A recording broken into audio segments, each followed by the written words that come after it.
오늘도 뉴스앱에 참석하신 여러분들을 예수님의 이름으로 축복합니다. 여러분은 지금 하나님이 가장 기뻐하시고 가장 좋아하는 자리에 앉아 있습니다. 오늘 여러분의 예배를 통해서 하나님은 기뻐하실 것이고 영광을 받으실 것입니다.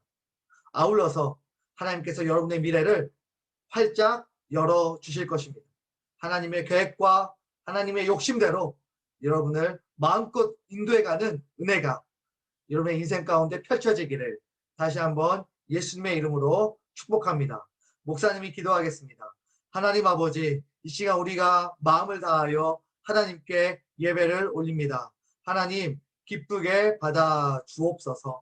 하나님 예배를 통하여서 하나님께서 영광 받아 주실 뿐만 아니라 우리의 미래가 하나님이 원하시는 대로 인도되어져 가는 복된 발걸음 될 수 있도록 하나님 축복하여 주시옵소서. 하나님 오늘 우리가 예배를 드릴 때 우리에게 찾아와 주시고 좌정하여 주시어서 우리의 마음속에 하나님의 말씀이 깨닫게 해주시고 우리가 잘 깨달아서 이 세상 가운데서 하나님이 원하시는 바들을 이루며 살아갈 수 있는 복된 자녀요 백성의 모습으로 살아가게 하여 주시옵소서. 오늘 찬양합니다. 찬양 가운데 임재해 주시고 말씀 가운데 함께하여 주옵소서. 예수님의 이름으로 기도드립니다. 아멘. 우리 시간 찬양하며 나아가겠습니다.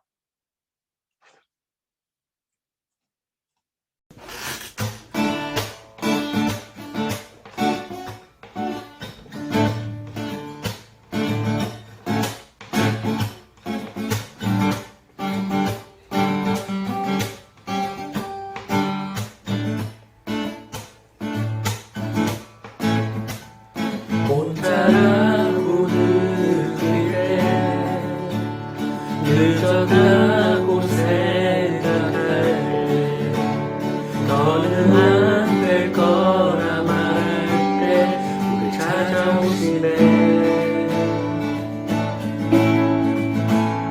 더 이상은 안 될래 내 힘으로 못할래 닫힌 문을 여시고 밝혀주시네 그곳은 아직은 미약한 그가 밝혀주시니 따라가려 하네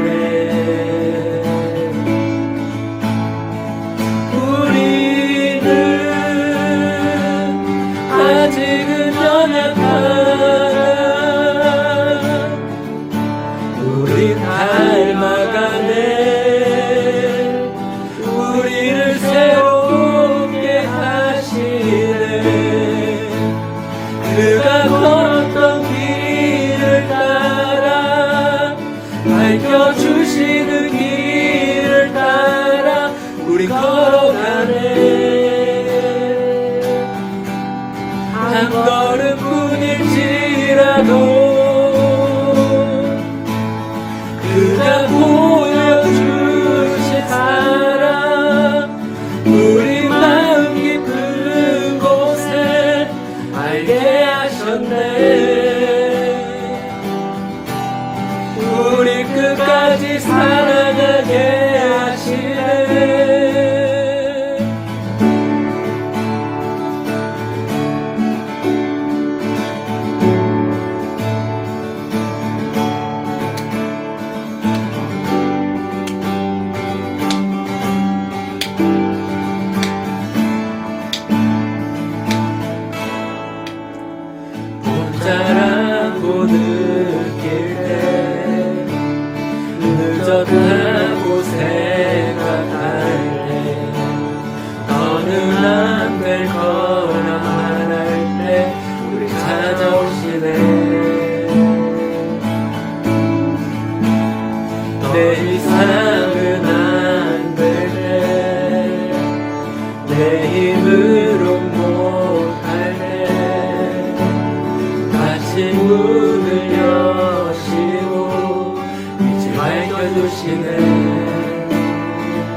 높이 계신 주님께 우리 여기 모인 이유, 우리 마음 모아 주님을 높이는 것. 높이 계신 주님께 우리 여기 모인 이유, 우리 마음 모아 주님을 높이는 것.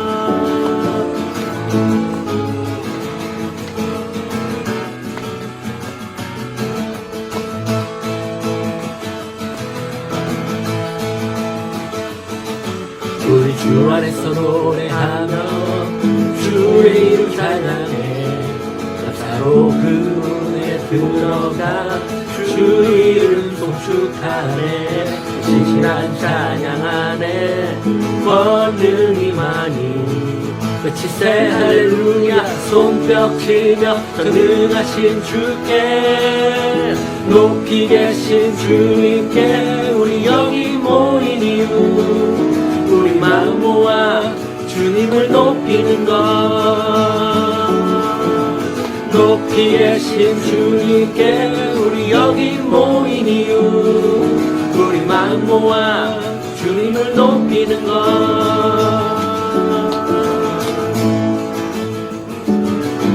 우리 주 안에서 노래하며 주의 이름 찬양해, 감사로 그 문에 들어가 주 이름 송축하네. 진실한 찬양 안에 권능이 많이 외치세 할렐루야. 손뼉치며 전능하신 주께, 높이 계신 주님께 우리 여기 모인 이유, 우리 마음 모아 주님을 높이는 것. 높이 계신 주님께 우리 여기 모인 이유, 우리 마음 모아 주님을 높이는 것. 내 안에 모든 것 주를 바랄 때 주의 능력 또 영광 은혜와 자비로 찬양하며 춤추세 마음을 열어. 주가 자유케 하리 주의 이름 찬양해. 높이 계신 주님께 우리 여기 모인 이유, 우리 마음 모아 주님을 높이는 것. 높이 계신 주님께 우리 여기 모인 이유, 우리 마음 모아 주님을 높이는 것. 높이 계신 주님께 우리 여기 모인 이유, 우리 마음 모아 주님을 높이는 것. 높이 계신 주님께 우리 여기 모인 이유, 우리 마음 모아 주님을 높이는 것.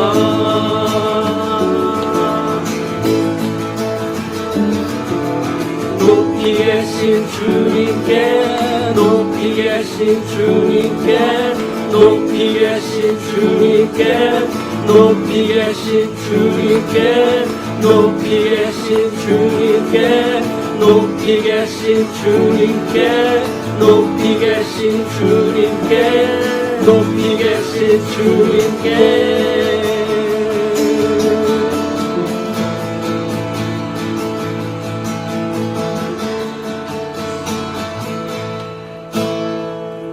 여호와가 이같이 이르노니 내가 이로 말미암아 나를 여호와인 줄 알리라. 볼지어다 내가 내 손에 지팡이로 나일강을 치면 그것이 피로 변하고 나일강의 고기가 죽고 그 물에서는 악취가 나리니 애굽 사람들이 그 강물 마시기를 싫어하리라 하라. 여호와께서 또 모세에게 이르시되 아론에게 명령하기를 네 지팡이를 잡고 네 팔을 애굽의 물들과 강들과 운하와 못과 모든 호수에 내밀라라.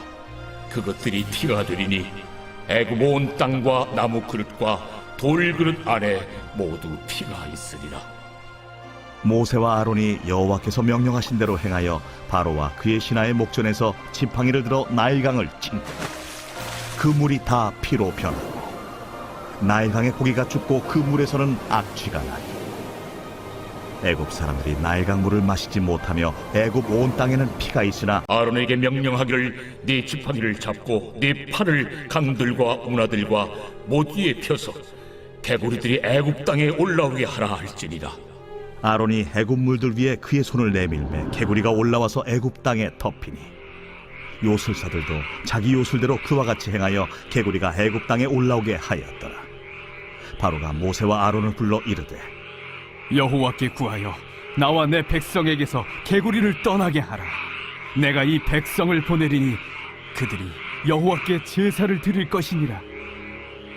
내가 왕과 왕의 신하와 왕의 백성을 위하여 이 개구리를 왕과 왕궁에서 끊어 나일 강에만 있도록 언제 간구하는 것이 좋을는지 내게 분부하소서. 내일이니라. 왕의 말씀대로 하여 왕에게 우리 하나님 여호와 같은 이가 없는 줄을 알게 하리니 개구리가 왕과 왕궁과 왕의 신하와 왕의 백성을 떠나서 나일 강에만 있으리이다. 여호와께서 모세에게 이르시되 아론에게 명령하기를 네 지팡이를 들어 땅에 티끌을 치라 하라. 그것이 애굽 온 땅에서 이가 되리라. 그들이 그대로 행할새 아론이 지팡이를 잡고 손을 들어 땅에 티끌을 치매 애굽 온 땅의 티끌이 다 이가 되어 사람과 가축에게 오르니 요술사들도 자기 요술로 그같이 행하여 이를 생기게 하려 하였으나 못하였고 이가 사람과 가축에게 생긴지라 요술사가 바로에게 말하되 이는 하나님의 권능이니이다. 하였으나 바로의 마음이 완악하게 되어 그들의 말을 듣지 아니하였으니 여호와의 말씀과 같더라. 여호와께서 모세에게 이르시되 아침에 일찍 일어나 바로 앞에 서라. 그가 물이 있는 곳으로 나오리니 그에게 이르기를 여호와께서 이와 같이 말씀하시기를 내 백성을 보내라. 그러면 그들이 나를 섬길 것이니라. 내가 만일 내 백성을 보내지 아니하면 내가 너와 네 신하와 네 백성과 네 집들의 파리떼를 보내리니 애굽 사람의 집집에 파리떼가 가득할 것이며 그들이 사는 땅에도 그러하리라. 그날에 나는 내 백성이 거주하는 고센 땅을 구별하여 그곳에는 파리가 없게 하리니 이로 말미암아 이 땅에서 내가 여호와인 줄을 내가 알게 될 것이라. 내가 내 백성과 네 백성 사이를 구별하리니 내일 이 표징이 있으리라 하셨다 하라. 하시고 여호와께서 그와 같이 하시니 무수한 파리가 바로의 궁과 그의 신하의 집과 애굽 온 땅에 이르니 파리로 말미암아 그 땅이 황폐하였더라. 여호와의 손이 들에 있는 네 가축 곧 말과 나귀와 낙타와 소와 양에게 더하리니 심한 돌림병이 있을 것이며 여호와가 이스라엘의 가축과 애굽의 가축을 구별하리니 이스라엘 자손에게 속한 것은 하나도 죽지 아니하리라. 하시고 여호와께서 기한을 정하여 이르시되 여호와가 내일 이 땅에서 이 일을 행하리라 하시더니 이튿날에 여호와께서 이 일을 행하시니 애굽의 모든 가축은 죽었으나 이스라엘 자손의 가축은 하나도 죽지 아니한지라. 바로가 사람을 보내어 본즉 이스라엘의 가축은 하나도 죽지 아니하였더라.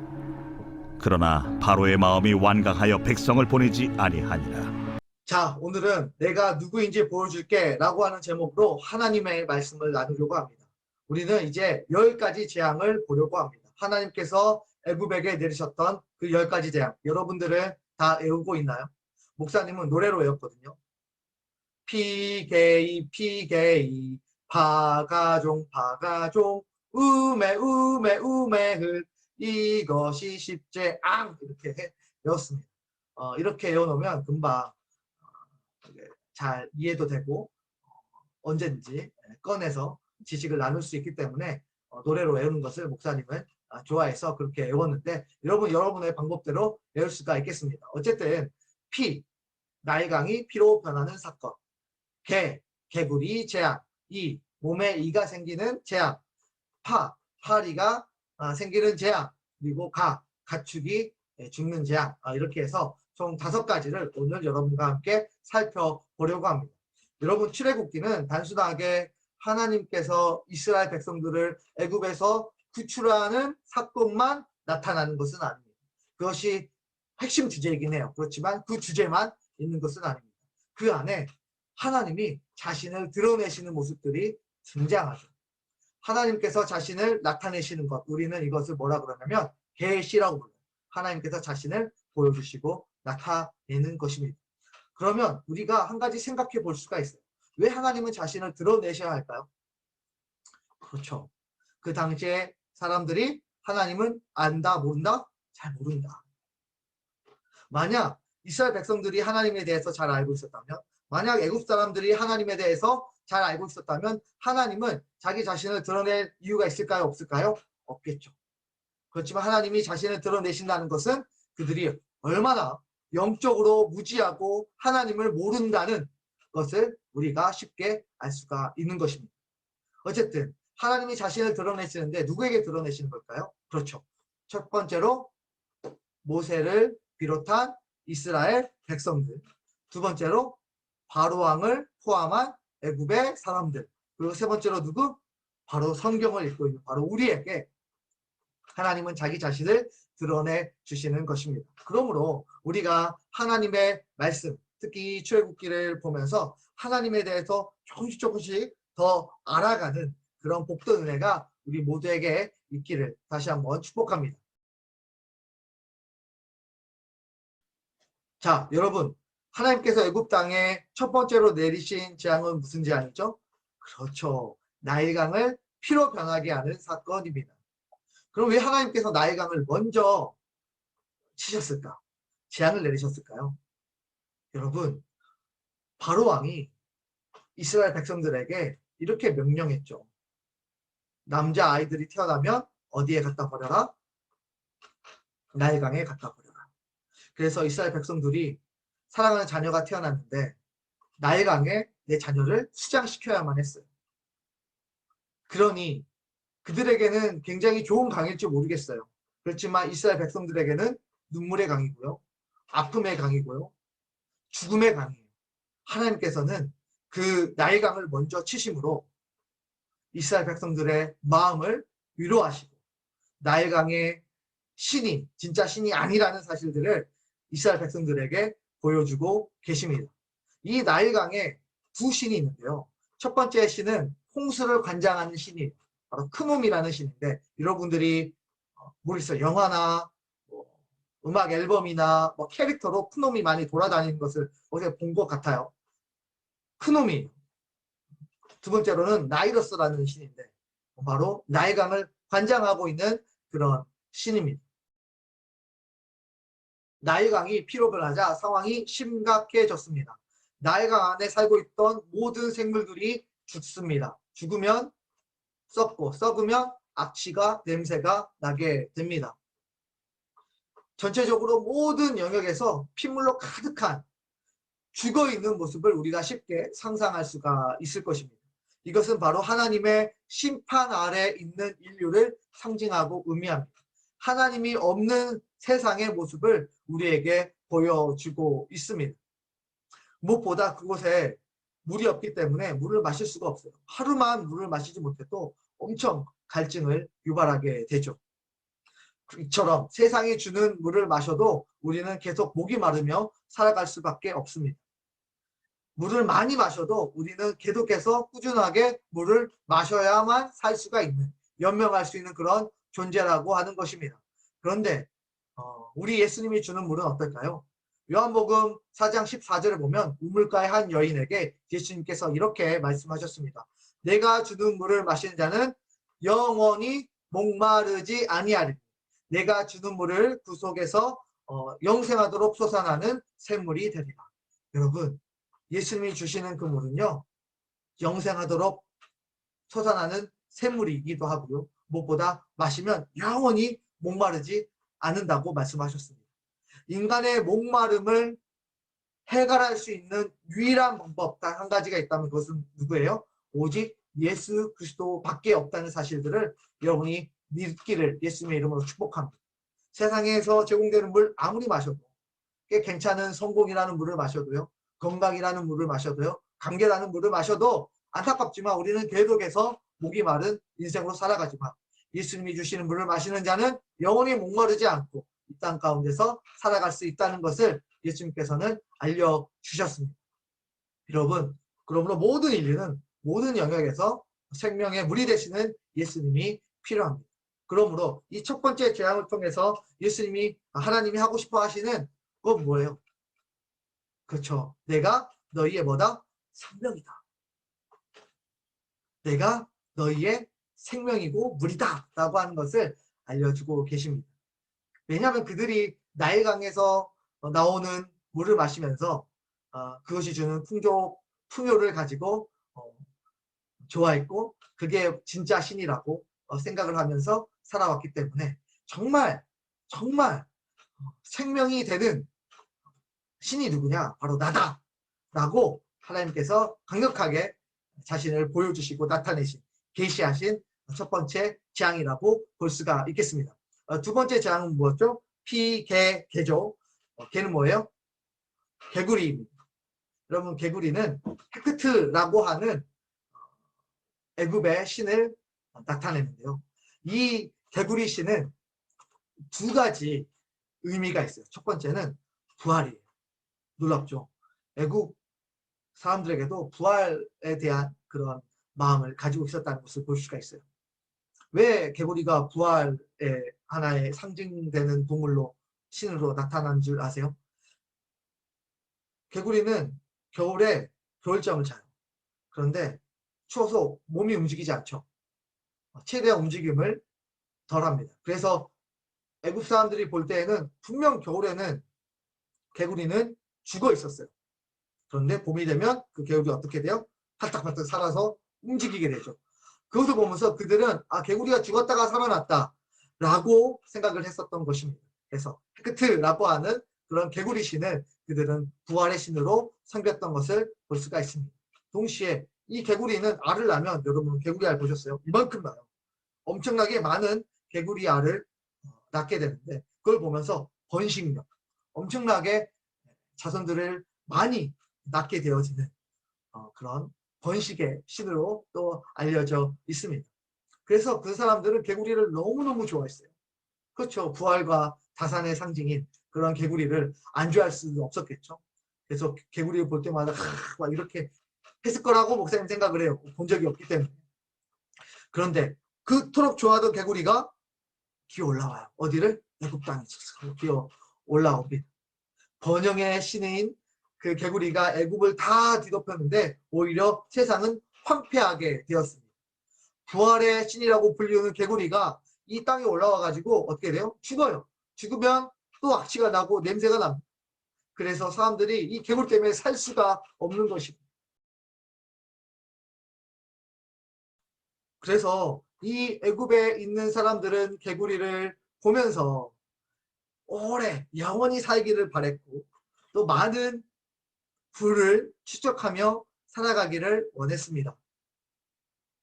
그러나 여러분, 진정한 부활은 누구에게 있습니까? 그렇죠. 오직 예수 그리스도의 이름 안에 있습니다. 여러분, 진정한 행복과 영혼에 가득 찬 풍요로움은 어디에 있습니까? 그렇죠. 바로 하나님 안에 있습니다. 그런데 목사님이 여기서 가장 속상한 것 중에 하나는 애굽 사람들이 개구리를 섬기는 것처럼 세상에 있는 사람들이 예수님을 섬기는 모습을 볼 때입니다. 풀어서 설명하면, 예수님, 저 오래 살고 싶어요. 예수님, 죽어도 다시 살아나고 싶어요. 예수님, 저 이 세상에서 좀 잘 살고 싶어요.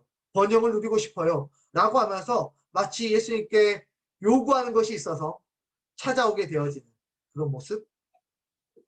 그 모습이 애굽에 있는 사람들이 개구리를 섬기는 것과 별반 다른 것이 없습니다. 여러분, 정확하게 말하지만 예수님은 개구리가 아닙니다. 여러분, 그래서 목사님이 여러분들에게 강조하는 건 뭐예요? 그렇죠. 하나님과의 관계, 예수님과의 관계를 이야기하고 있습니다.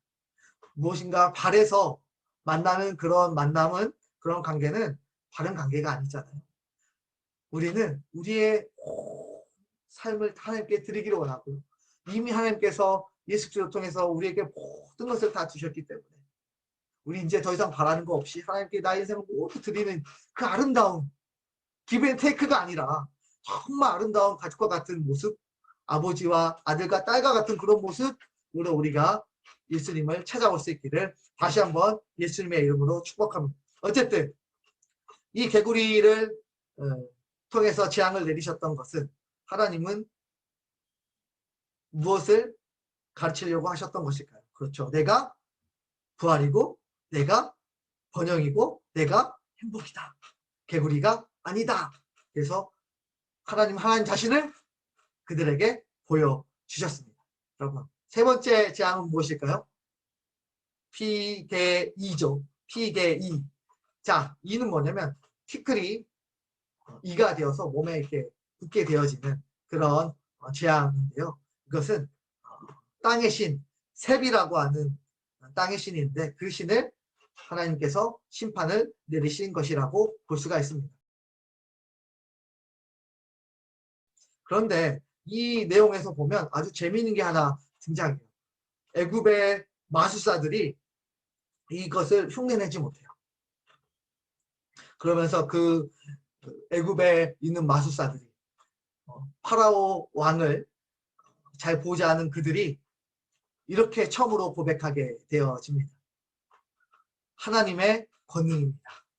자기들이 따라할 수 없으니까. 그때서야 인정하게 된 거죠. 그런데 그들의 솔직한 고백일지는 모르지만 그들이 하나님을 참된 유일신, 하나밖에 없는 하나님이라고 고백하지는 못했다는 것에 그 한계가 있습니다. 어쩔 수 없이 하나님에 대해서 인정할 수밖에 없어요. 왜냐하면 자신의 능력의 한계를 경험하니까요. 그렇지만 그분이 유일한 여호와시고 하나님이라는 고백까지 하지는 못하는 그런 수객들, 그런 마술사들의 모습을 볼 수가 있습니다. 그런데 여러분 잘 생각해 보세요. 그 사건을 보았던 모세나 이스라엘 백성들은 어떤 생각을 했을까요? 그렇죠. 이분만이 오직 하나님이시다 라는 것을 알게 되었을 것입니다. 땅의 신이에요. 이 땅을 관장하고 있는 것도 누구다? 그렇죠. 나다. 너희들이 그토록 좋아하는 그 땅의 신도 유일한 나 하나님밖에 없다라고 하는 것을 또 보여주셨습니다. 네 번째 재앙은 파리 재앙입니다. 파리라고 하니까 우리가 지금 여름이 되니까 갑자기 파리가 집에 막 많이 들어오지 않아요? 문 열어놓으면? 그런 파리가 아니라 애굽 땅에는 풍뎅이처럼 생긴 곤충이 있는데 그걸 파리라고 불렀던 것으로 보입니다. 어쨌든 케페라라고 하는 신으로 추앙을 했는데 아마 그 케페라는 치료하는 그런 목적이 있었던 것으로 보입니다. 그래서 애굽 사람들을 치료해주는 신이라고 그들은 느꼈던 것 같아요. 그런데 이 모습을 통해서 그들을 심판하고 재앙을 내리심으로 인하여서 정말 치료하는 분은 누구다? 그렇죠. 하나님이다. 나는 치료하는 하나님이다. 라파의 하나님이다. 라고 하는 것을 애굽 사람들에게 또 이스라엘 백성들에게 알려주셨습니다. 그런데 이 재앙에서 나타난 가장 핵심적인 사건은 무엇이냐면 처음으로 이 고센 땅, 그러니까 이스라엘 백성이 살고 있는 고센 땅에는 이 파리 재앙이 있지 않았어요. 그런데 애굽에 살고 있는 애굽 사람들에게만 이 파리 재앙이 임했던 것입니다. 그러니까 이 사람들에게 있어서 어떤 느낌을 받았겠어요? 아, 하나님이라는 분은 이스라엘만 통치하시고 이스라엘만 다스리시는 하나님인 줄 알았는데 지금 보니까 어때요? 애굽 땅에만 이런 재앙을 내리시는 것으로 보아서 애굽 땅도 통치하시는 하나님이다 라고 하는 것을 이 애굽 사람들이 느끼게 되었습니다. 그러니까 그 하나님은 이스라엘만 존재하시는 것이 아니라 애굽 땅에도 존재하고 계시는 것. 그래서 처음으로 완고했던 그 바로 왕이 모세와 협상 테이블에 앉아서 딜을 하게 되었습니다. 이 정도까지는 이제 바로가 하나님에 대해서 이해하고 납득이 되었어요. 그런데 여기서 우리에게 주는 아주 중요한 교훈이 있어요. 여러분, 하나님은요 애굽의 중심부에서 역사하시는 것처럼 우리의 삶의 중심부에서 역사하시는 분입니다. 여러분의 영혼의 깊은 그곳에서 역사하시는 분이시고요. 동시에 여러분의 가정의 가장 중심에서 역사하시는 분이시고요. 여러분이 다니고 있는 그 학교의 중심에서 역사하시는 분이시고요. 이 캐나다 사회의 중심에서 역사하시는 분이시고 이 세계 모든 세상의 중간에서 역사하고 계시는 그런 하나님이라는 사실들을 여러분들이 놓지 않았으면 좋겠습니다. 그러면 바로는 어떻게 해야 됐을까요? 그렇죠. 다 하나님께 자기의 통치권을 내어 맡겼어야 합니다. 나를 치료해 주십시오 하고 나왔어야 하죠. 항복을 선언해야 됩니다. 그런데 바로는 그렇게 하지 않았습니다. 어느 정도까지 되냐면 그냥 좀 파리를 떠나 보낼 수 있어? 라고 하면서 거래하는 정도로 하나님을 바라보고 있는 그 정도의 이해밖에는 가지지 못하는 바로 왕의 모습을 볼 수가 있습니다. 어쨌든 이 파리 재앙을 통하여서 여러분이 느낄 수 있는 것은 하나님께서 여러분의 마음 중심에서 역사하신다는 것과 나파의 하나님이다. 이것을 여러분들이 놓치지 않기를 바랍니다. 자, 여러분 다섯 번째 재앙은 무엇이었을까요? 피게이, 가축이죠. 이 가축 중에는 소가 포함되어져 있습니다. 그런데 여러분 애국 사람은 소를 굉장히 좋아합니다. 물론 말도 좋아해요. 애국의 말이 최고의 말이라고 하는 거 우리가 솔로몬을 통해서 쉽게 알 수 있었죠. 어쨌든 소도 굉장히 중요한데 왜냐하면 이 소는 바로 그들을 보호하는 그런 신으로 그들이 생각하고 있었기 때문입니다. 그래서 수소는 아피스라고 이야기를 하고 암소는 하도르라고 이야기를 합니다. 어쨌든 여러분 잘 생각해 보니까 이스라엘 백성들이 출애굽하고 나서 모세가 하나님의 율법을 받으러 올라갔을 때 아래 있었던 사람들이 모세가 없으니까 무서워하고 있었습니다. 그때 신을 하나 만들게 되었죠. 그들의 모든 금을 다 모아서 만든 신 금송아지였습니다. 아마 이 금송아지가 아피스가 아닐까라고 많은 학자들이 생각합니다. 왜냐하면 무서우니까 자신을 보호해주는 신으로서 아마 소를 만들지 않았을까 생각하는 것은 너무나 당연하지 않겠어요? 어쨌든 이 아피스라는 소는 신으로서 보호하는 역할을 생각할 수가 있습니다. 그런데 이 소들이 모두 죽어버렸다는 것은 뭐예요? 그렇죠. 진짜 이스라엘 보호하고 애굽을 보호하고 이 세상을 모두 안전하게 지켜가시는 분은 누구다? 그렇죠. 하나님이시다. 이렇게 하나님이 자기 자신을 또 보여주고 계시는 모습을 볼 수가 있습니다.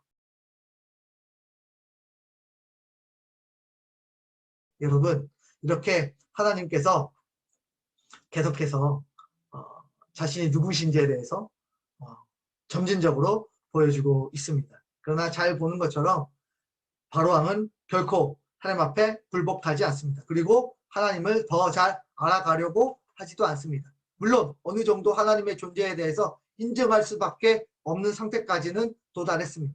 그러나 하나님과 딜을 할 정도는 아니었지만 정말 자신의 모든 것들을 다 하나님 앞에 맡기고 통치권을 내어 맡기고 하나님 앞에 굴복하는 그런 모습을 찾아볼 수가 없는 것입니다.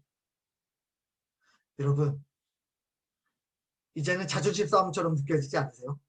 하나님이 이기느냐? 내가 이기느냐? 내 뜻대로 사느냐? 하나님 뜻대로 사느냐? 누가 더 강하냐? 누가 내 인생을 통치하느냐?